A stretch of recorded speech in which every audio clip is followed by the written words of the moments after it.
Hi, this is John Dreyer for Fender University. I'm here with Chris Fleming.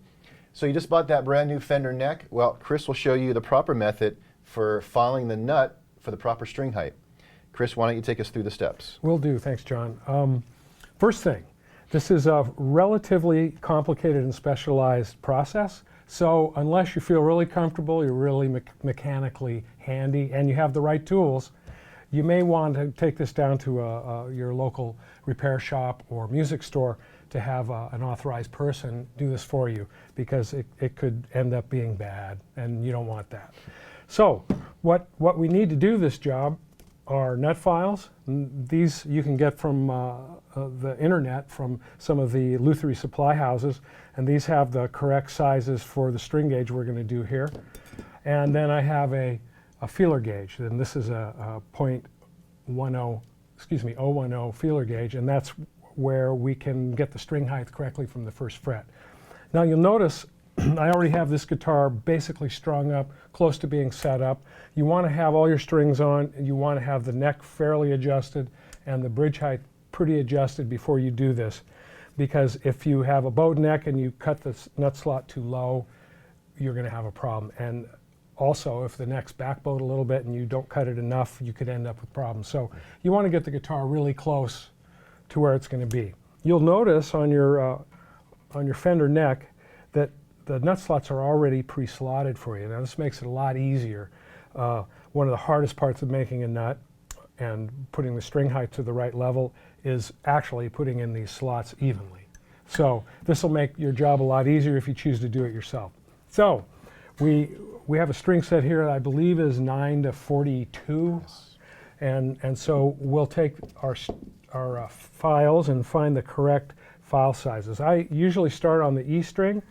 Now, I've been doing this a really long time, so I do it a little differently than some shops might, but the basic idea is the same. First of all, I want to take my time. I don't want to go too far too fast, because you can't put material back. So the first thing I do is open up the slot. This is the low E string, so this is a .4243 gauge, and I just carefully start my slot. Now, the way I do this is I just look at the reflection of the string in the first fret. If you take a look from the side here like I am, you can see as you push down, first of all, I'm holding my finger on the 3rd fret so that the string is down on the 2nd fret, and then I can press at the nut and see how far I am from the fret. So I know I have a bit of a ways to go, so I'm going to go pretty quick. As you use the file, you want to keep it straight, perpendicular to the string. You don't want to go this way or that way, because it'll cause a kink in the string and it'll go out of tune easily.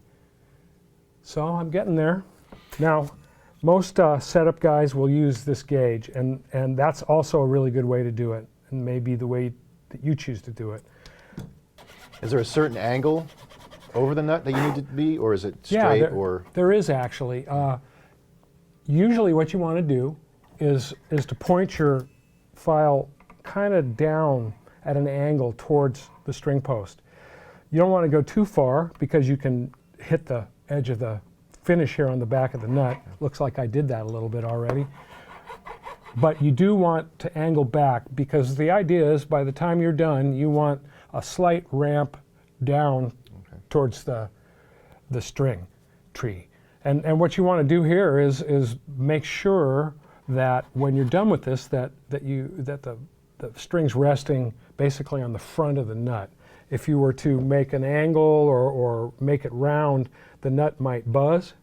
The string might buzz in the nut, I should say, or it might have bad intonation. So the idea is to have the string resting on the leading edge of the nut when you're done with this. I'll get the strings real close, and then I'll go on to the next one. And then I'll go back and fine tune it. Now, different people like different string height at the nut. It's good to have it pretty close, because it can take it out of tune. If you press from too high, it will change the tune. And it's very difficult to intonate. So you want it within about 10 thousandths. And that's, see, I still have a ways to go. So that's probably where I would leave it. Now I'm going to go to the next nut file. The process is basically the same all the way across. You really need to take your time with this though, because it's real easy to go too far. And if you go too far, there's not much you can do about it.